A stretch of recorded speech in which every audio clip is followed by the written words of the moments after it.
malam, Bapak, Ibu, rekan-rekan yang terkasih. Shalom.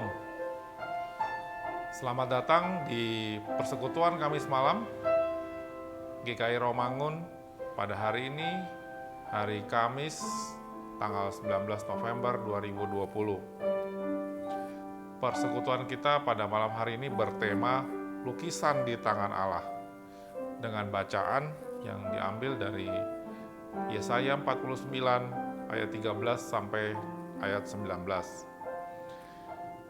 Pelayan firman akan dilayani oleh Ibu Erna Yulianawati STH dari LAI. Sebelum kita memulai ibadah kita, mari kita mengambil saat teduh sejenak.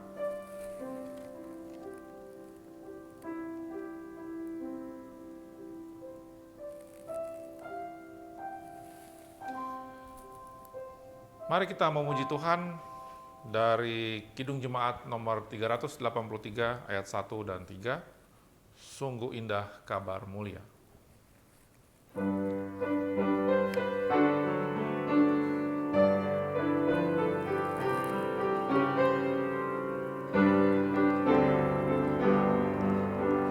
Sungguh indah kabar mulia, hai percayalah, Yesus Kristus tak berubah selama-lamanya.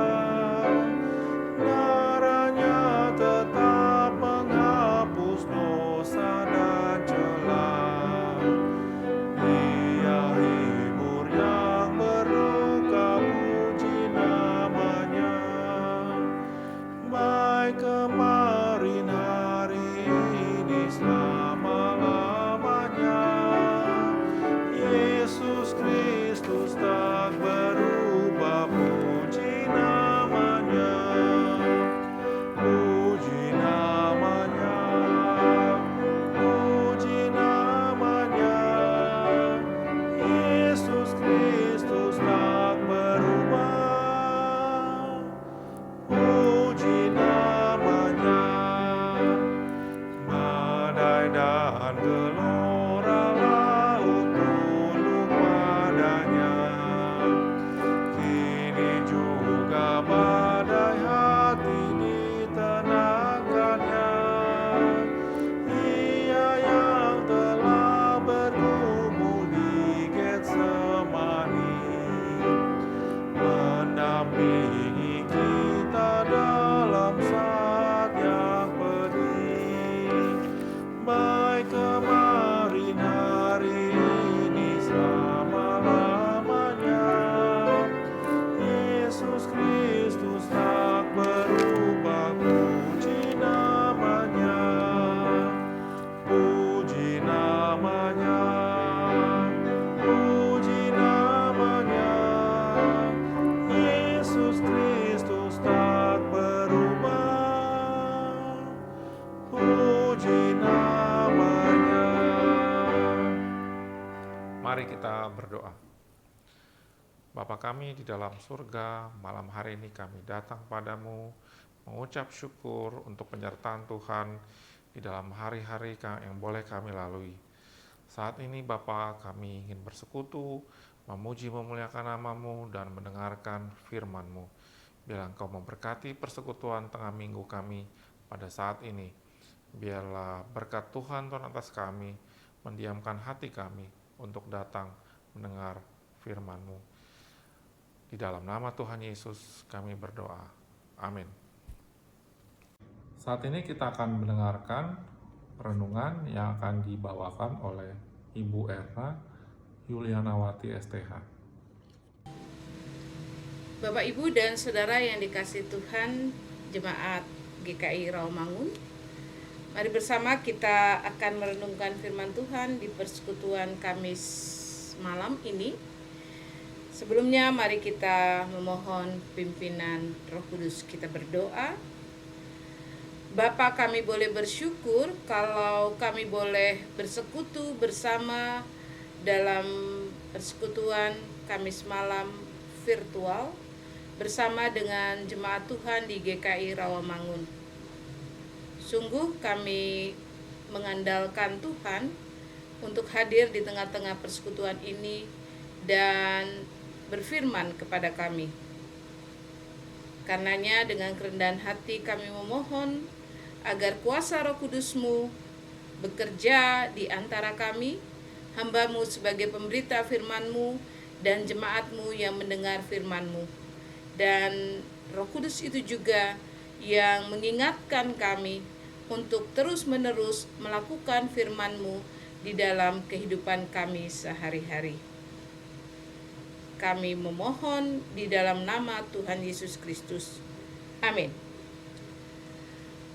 Saudara yang dikasihi Tuhan, firman Tuhan diambil dari Yesaya 49 ayat 13 sampai dengan ke-15. Kita akan merenungkan tema lukisan di tangan Tuhan. Inilah firman yang ditulis di dalam Yesaya 49 ayat 13 sampai dengan yang ke-19. Bersorak-sorailah hai langit, bersorak-soraklah hai bumi, dan bergembiralah dengan sorak-sorai hai gunung-gunung. Sebab Tuhan menghibur umat-Nya dan menyayangi orang-orangnya yang tertindas. Sion berkata, Tuhan telah meninggalkan aku, dan Tuhanku telah melupakan aku. Dapatkah seorang perempuan melupakan bayinya sehingga ia tidak menyayangi anak dari kandungannya? Sekalipun dia melupakannya, aku tidak akan melupakan engkau. Lihat, aku telah melukiskan engkau di telapak tanganku. Tembok-tembokmu tetap di ruang mataku. Orang-orang yang membangun engkau datang bersegera, tetapi orang-orang yang merombak dan merusak engkau meninggalkan engkau. Angkatlah mukamu dan lihatlah ke sekeliling. Mereka semua berhimpun datang kepadamu. Demi aku yang hidup, demikianlah firman Tuhan. Sungguh, mereka semua akan kau pakai sebagai perhiasan, dan mereka akan kau lilitkan seperti yang dilakukan pengantin perempuan. Sebab tempat-tempatmu yang tandus dan sunyi senyap, dan negerimu yang dirombak, sungguh sekarang terlalu sempit untuk sekian banyak pendudukmu, dan orang-orang yang mau menelan engkau akan menjauh. Demikianlah firman Tuhan. Saudara yang dikasihi Tuhan, berbahagialah kita semua yang mau mendengarkannya dan mau melakukannya di dalam hidup kita sehari-hari. Haleluya. Saudara-saudara yang terkasih di dalam Tuhan, salam sehat. Saya senang sekali dapat menyapa Bapak, Ibu, dan jemaat GKI Rawamangun dalam ruang virtual ini. Bagaimana kabar Bapak dan Ibu? 8 bulan ini bukanlah masa-masa yang mudah buat kita semua. COVID-19 nyaris melumpuhkan aktivitas kita. Kebebasan kita dirampas dengan ruang gerak yang terbatas.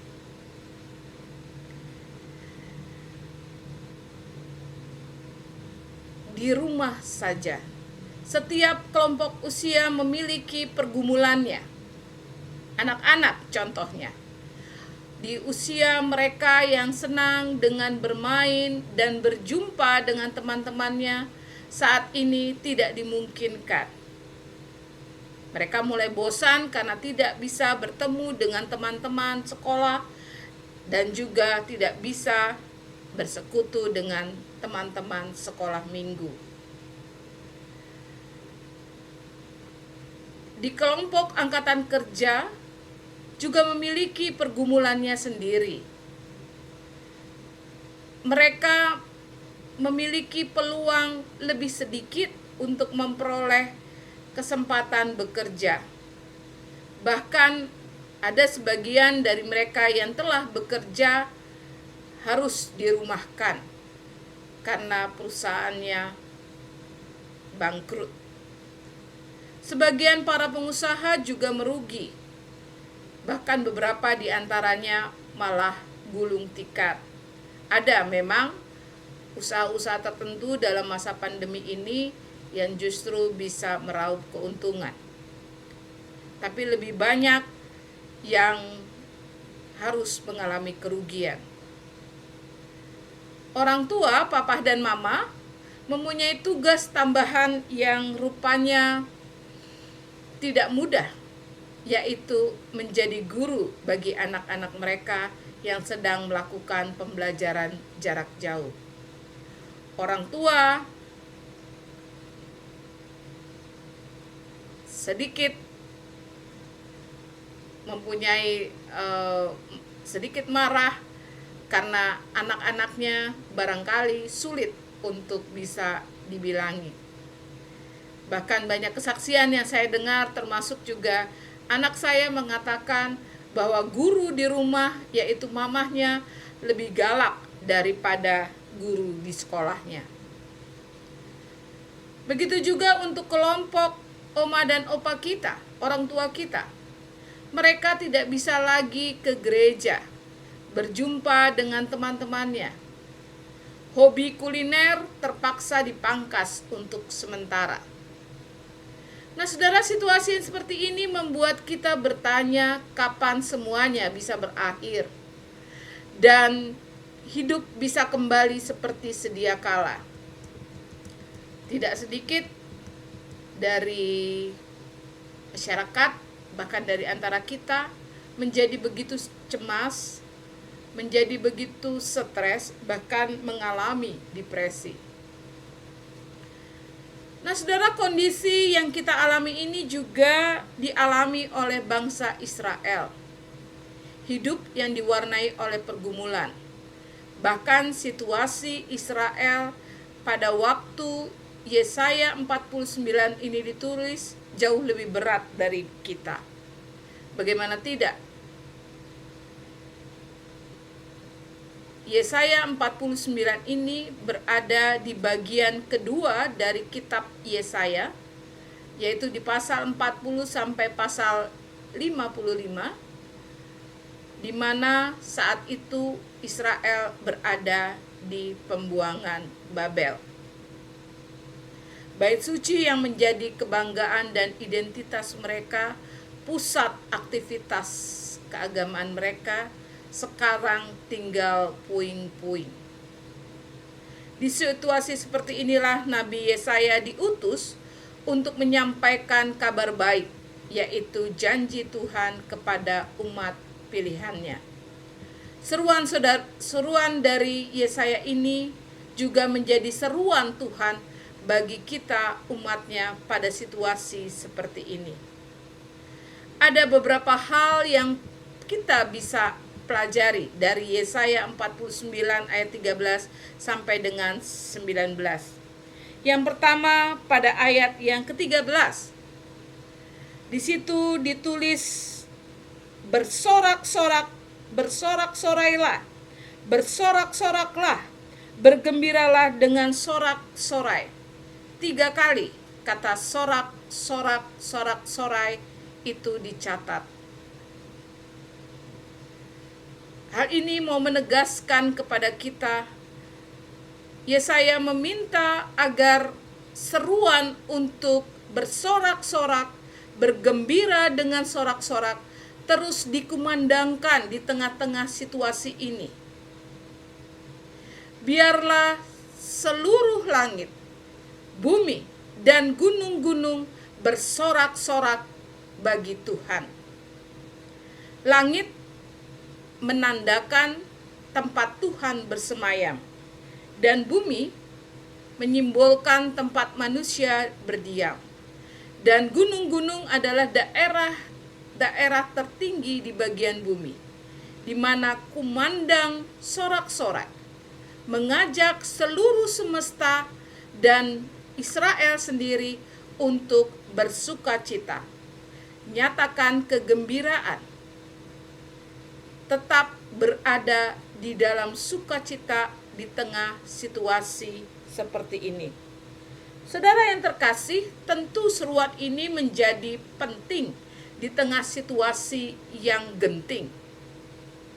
Biasanya, di tengah situasi yang seperti ini, di tengah-tengah pergumulan dan penderitaan, justru yang terjadi, yang kita alami dan kita rasakan adalah kecemasan, kekhawatiran, bahkan keputusasaan seringkali menguasai pikiran dan hidup kita. Alih-alih merasakan kesedihan, tertekan, kekhawatiran, kecemasan, Yesaya justru mengumandangkan yang sebaliknya. Bersorak-soraklah bersama dengan langit dan bumi. Pertanyaannya, saudara, apakah dengan demikian kita tidak boleh menyampaikan kepada Tuhan apa yang kita alami dan kita rasakan? Pada ayat 14, Alkitab kita mencatat, Sion berkata, Tuhan telah meninggalkan aku dan Tuhanku telah melupakan aku. Saudara, kalimat Sion berkata mau menyampaikan kepada kita bahwa Israel menyampaikan apa yang dirasakan dan dialami kepada Allah. Mereka mengatakan bahwa Allah telah meninggalkan dan melupakan aku. Ketika membaca bagian ini, khususnya pada kata Tuhan meninggalkan aku, saya teringat ucapan Tuhan Yesus di kayu salib. Dari 7 perkataan Tuhan Yesus, Yesus pernah menyampaikan, Eloi, Eloi, lama sabachthani. Ya Allahku, mengapa engkau meninggalkan aku? Saudara, ungkapan ya Allahku, mengapa engkau meninggalkan aku, ini merupakan ungkapan yang terdalam ketika manusia, ketika Tuhan Yesus sendiri berada di titik yang paling rendah, merasakan derita yang luar biasa, seolah-olah tidak ada jalan keluar lagi, pintu tertutup. Allah tidak lagi ada bersama dengan dia, tapi Allah telah meninggalkannya, bahkan tidak lagi diingat oleh Allah kita. Bisa saja penderitaan yang saat ini kita alami dan pergumulan yang saat ini kita alami akan membuat kita menyampaikan atau mengatakan seperti itu. Saudara, seorang sahabat Alkitab LAI mengalami sakit karena COVID-19. Dalam kondisinya cukup lama, dia harus terbaring di rumah sakit selama sekian minggu, lalu kembali ke rumah belum cukup pulih. Pada titik itu dia menyampaikan pergumulannya dan mengatakan seolah-olah hidupnya telah ditinggalkan oleh Tuhan. Penyakit, masalah keluarga, usaha yang dibangun bertahun-tahun saat ini mengalami kesulitan, bahkan nyaris bangkrut. Gaji yang kita terima dipangkas, bahkan banyak dari kita mengalami PHK. Sementara kebutuhan hidup pada masa seperti ini menjadi lebih tinggi. Kita berteriak kepada Tuhan. Tuhan telah meninggalkan kita. Ia telah melupakan kita. Ungkapan pergumulan kita di dalam doa dan keheningan kita dapat kita lantunkan kepada Tuhan. Itu boleh saja, itu sah saja, bahkan harus kita sampaikan kepada Tuhan. Namun seruan Yesaya untuk mengingatkan kita, jangan sampai kita dipenjara, jangan sampai kita dirantai oleh penderitaan kita. Tapi mari kita memiliki satu optimisme, harapan, bersama-sama dengan semesta. Bersorak-soraklah bagi Tuhan. Bukankah hati yang gembira itu adalah obat? Dan hati yang gembira dan bersyukur di masa pandemi ini juga merupakan imun bagi tubuh kita untuk menghadapi dan berperang melawan COVID-19. Itu yang pertama, saudara. Yang kedua, mungkin pertanyaannya bagaimana ini bisa terjadi? Di tengah-tengah pergumulan yang sulit, justru sebaliknya Yesaya menyerukan agar kita bersorak-sorak. Alasan yang sangat mendasar dari Yesaya sederhana, karena Tuhan akan menghibur umatnya. Ia akan menyayangi orang-orang yang tertindas. Di dalam ayat yang ke-15 digambarkan gambaran Allah itu seperti seorang ibu. Seorang ibu itu tidak akan pernah melupakan bayinya. Bagaimana mungkin dia bisa melupakan bayinya yang selama 9 bulan lebih menjadi bagian dari dirinya. Ia rela mempertaruhkan nyawanya agar hadirnya seorang anak di tengah-tengah kehidupan. Kalaupun ada beberapa orang ibu yang kita dengar di dalam berita yang tega melupakan, menghabisi anaknya, ya, kalaupun itu ada, tentu tidak banyak. Tapi Tuhan itu berbeda. Dia tidak sama sekali, atau dia tidak akan pernah melupakan Israel, tidak akan pernah melupakan kita. Kenapa? Karena sangat jelas di dalam ayat yang ke-16, lihat, Yesaya mengatakan begitu. Tuhan telah melukis Israel, Tuhan telah melukis kita, Tuhan telah melukis Erna, Tuhan telah melukis keluarga kita, Tuhan telah melukis GKI Rawamangun di telapak tangan Tuhan. Dalam terjemahan Alkitab Bahasa Indonesia masa kini, kata Tuhan telah melukis engkau diterjemahkan menjadi namamu kuukir di telapak tanganku. Nama saudara, saudara dan saudara, nama saya, nama Erna, terukir di telapak tangan Tuhan. Apa artinya itu, saudara? Kita mencoba memahami dalam konteks budaya orang Yahudi saat itu, ketika mereka berada di masa pembuangan. Seorang budak, ya, seorang budak itu di telapak tangan seorang budak itu akan diukir nama tuannya, nama pemiliknya. Jadi dia pergi kemanapun, ketika ditangkap begitu ya, akan jelas dan akan dipulangi kepada sang tuan, pemiliknya. Artinya mau dikatakan ia tidak bebas karena sudah ada tanda yang sangat jelas dan ini tidak mudah untuk dihapus.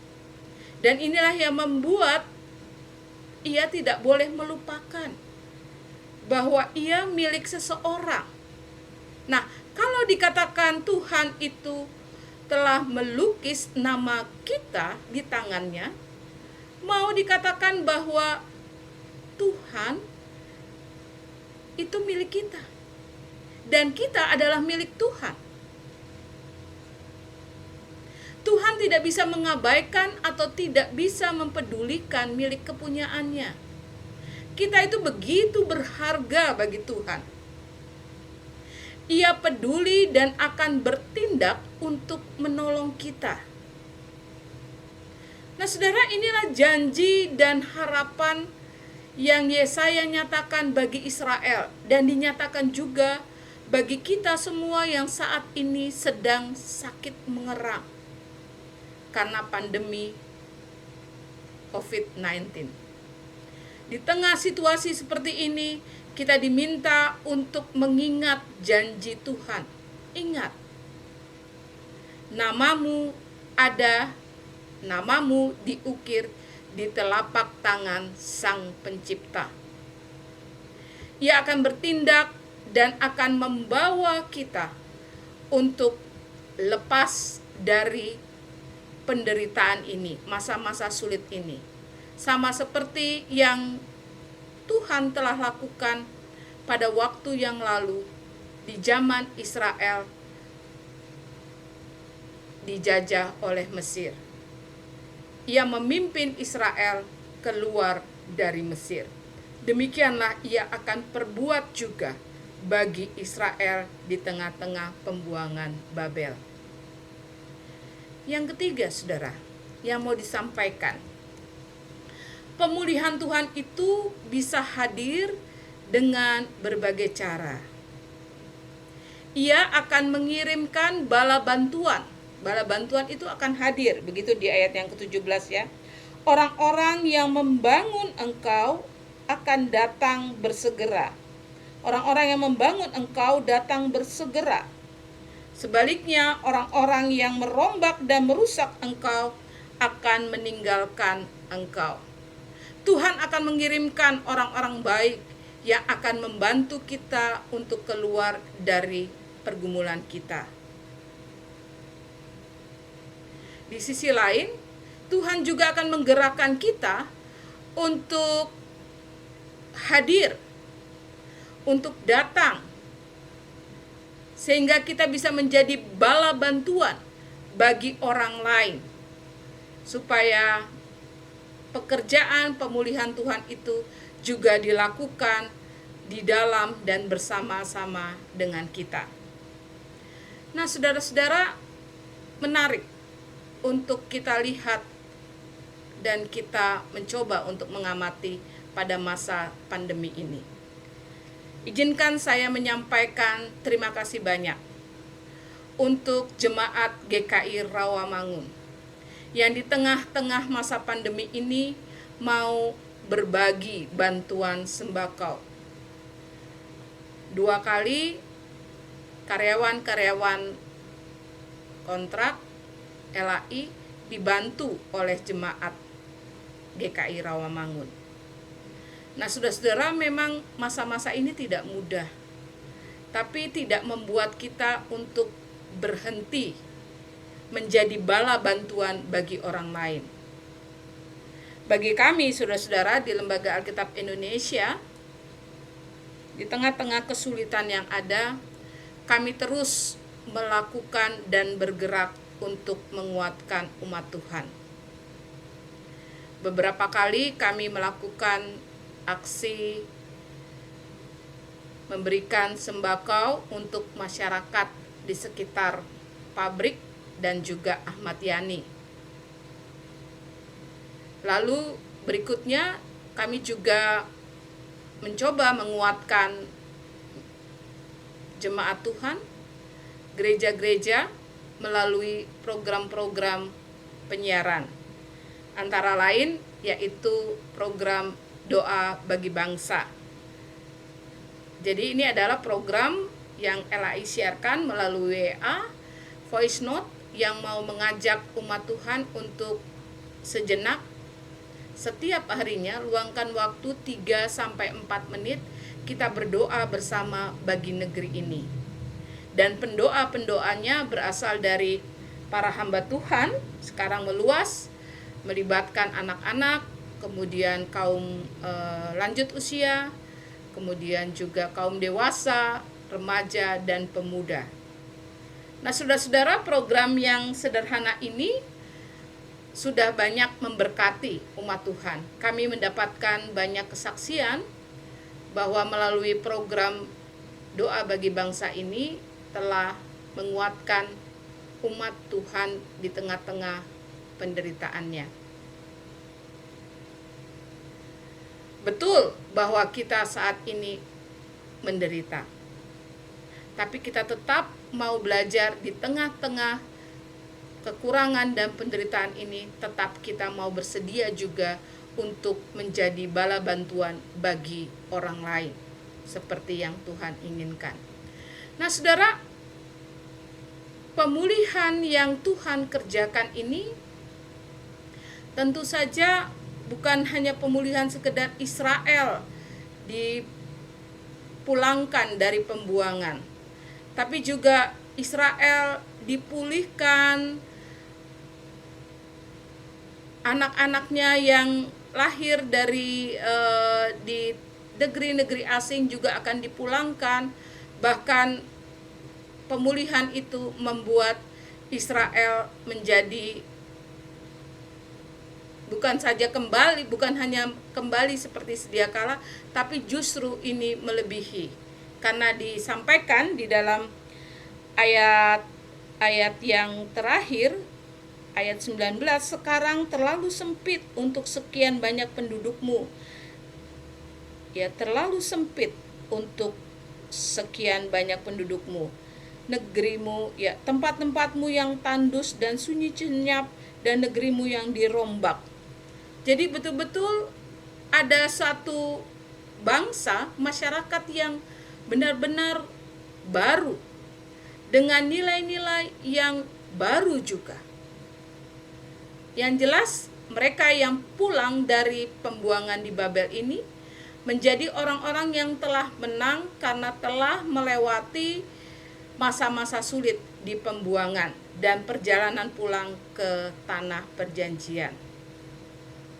Saudaraku, kalau kita tarik bentuk pemulihan yang luar biasa yang Tuhan telah lakukan dan kerjakan di dalam perjanjian baru adalah saat Ia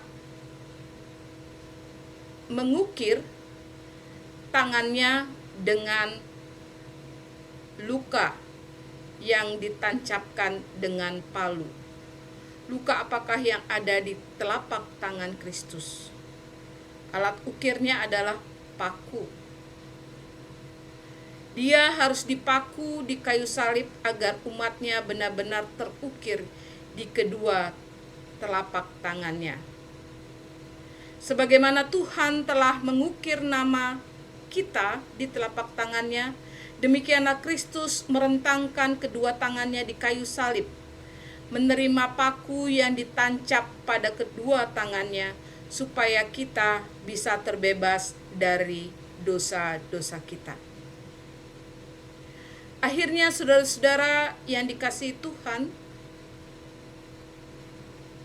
kalau kita menarik apa yang dicatat di dalam Yesaya ini, maka kita perlu untuk menggarisbawahi. Yesaya mau menegaskan bahwa di tengah-tengah situasi sulit, Tuhan itu adalah Tuhan yang hidup. Demi Aku yang hidup. Karenanya tidak ada alasan bagi kita untuk takut menghadapi hidup walaupun sulit. Tetap percaya dan nantikanlah Tuhan. Berserah dan menaruh harapan sepenuhnya pada Tuhan. Kita tidak akan mendapat malu. Tuhan meminta kita untuk mengangkat muka kita. Jika dalam pergumulan ini kita sempat berpikir bahwa Allah telah melupakan kita, maka Amy Browser menyampaikan kepada kita, kita cukup melihat telapak tangan kita dan mengingat janji Allah. Ingatlah, Dia telah mengukir nama kita. Bahkan luka di telapak tangannya karena paku, itu juga untuk kita. Ia yang mau menyelamatkan kita dari dosa dan pelanggaran kita. Ia akan membawa kita untuk tetap hidup di dalam kasih karunia-Nya. Kiranya firman ini menguatkan kita, saudara-saudara, di tengah perjalanan hidup kita yang tidak mudah. Ingatlah janji setia Tuhan, dan ingatlah akan Dia yang selalu peduli. Terpujilah Tuhan kekal sampai selama-lamanya. Amin.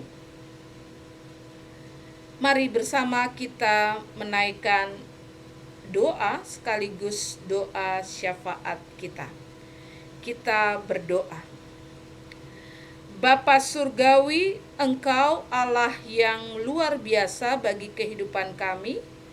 Sungguh tak henti-hentinya kami bersyukur, dan tak henti-hentinya kami senantiasa bersukacita karena firman-Mu menguatkan kami. Janji Tuhan, ya dan amin.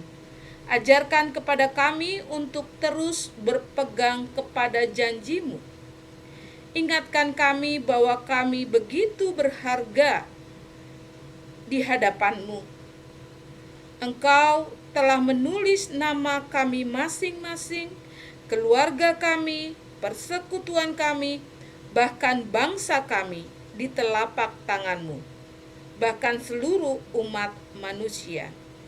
Karenanya ya Bapa, biarlah kami terus belajar untuk mengumandangkan sorak-sorai bagi-Mu.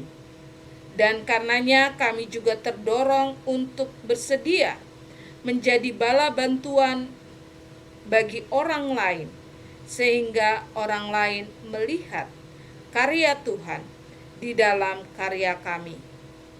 Kami mau berdoa untuk situasi pandemi ini. 8 bulan lebih sudah ini berlalu ya Bapa, situasi ini.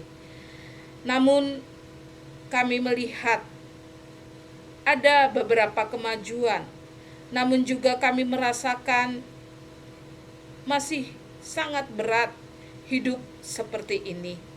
Tolonglah kami ya Bapa, anugerahi kami seluruh umat-Mu, pemerintahan kami, tenaga medis, mereka yang sakit, mereka yang bergerak untuk menolong sesamanya, agar mereka dikuatkan, dan upaya-upaya yang dilakukan untuk menemukan maupun memproduksi vaksin secara massal bisa berlangsung dengan baik, termasuk penyebarannya, termasuk penanganannya, sehingga masyarakat kami bisa mendapatkan vaksinasi pada waktunya. Kami juga teringat untuk mereka yang saat ini kehilangan mata pekerjaan karena perusahaan mereka gulung tikar. Ya Tuhan, kami merasa dan mengalami seolah-olah Tuhan meninggalkan dan melupakan kami. Berikanlah belas kasihan-Mu kepada kami.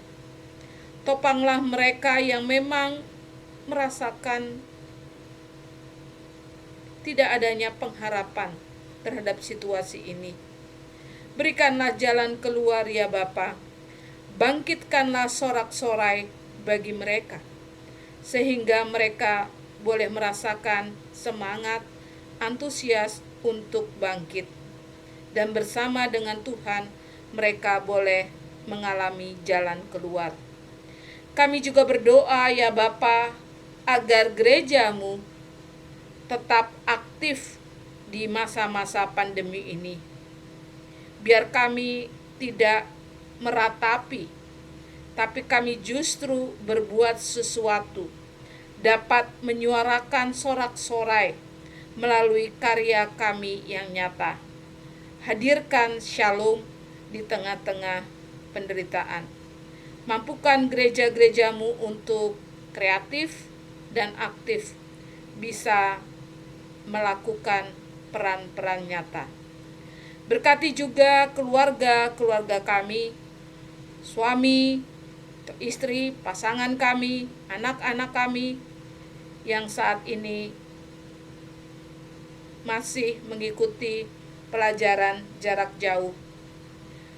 Anak-anak kami yang saat ini sedang mencari pekerjaan, anak-anak kami yang sedang berupaya untuk bertahan di dalam pekerjaannya, anak-anak kami yang saat ini sedang mencari pasangan hidup. Tuhan, tolonglah kami semua, dan tolonglah gerejamu GKI Rawamangun, Bapak Pendeta Kurniadi, majelis jemaat, aktivis, agar kami semua bisa bersehati untuk menata layani gereja yang Tuhan percayakan bagi kami. Inilah doa yang kami naikkan kepadamu Bapa, yang kami dasari dan kami landaskan di dalam nama Tuhan Yesus Kristus. Amin. Kita sudah mendengarkan firman Tuhan, dan mari kita kembali memuji Tuhan dari NKB 143 ayat 1 dan 2, janji yang manis.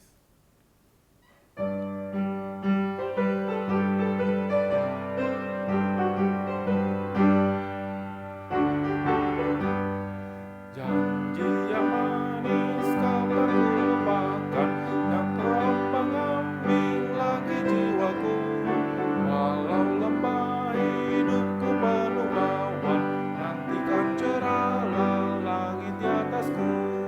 Kau tidak akan aku lupakan, aku memimpimu, aku memimpimu. Kau tidak akan aku lupakan, aku penolongmu.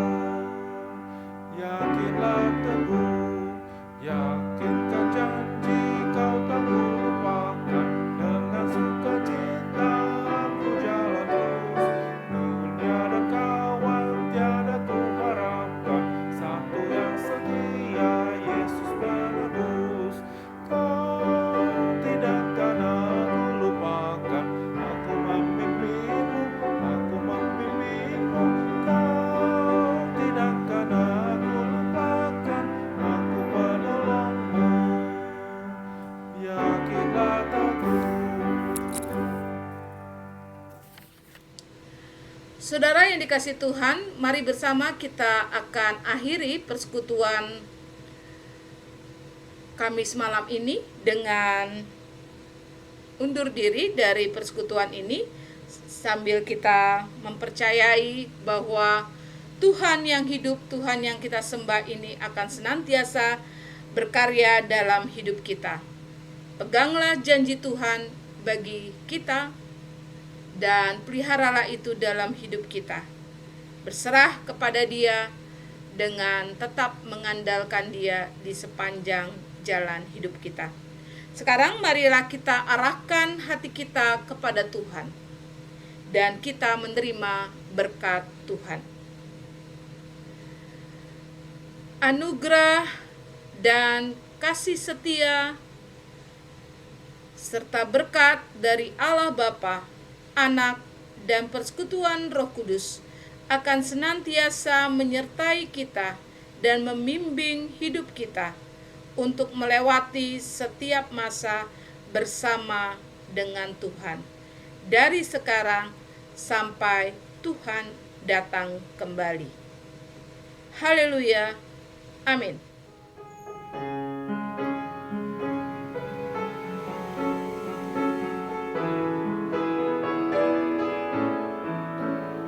Terima kasih padamu Tuhan, Kau bimbing kami selamanya. Segala hormat, puji dan syukur kami panjatkan kepadamu. Selamat malam, Tuhan Yesus memberkati.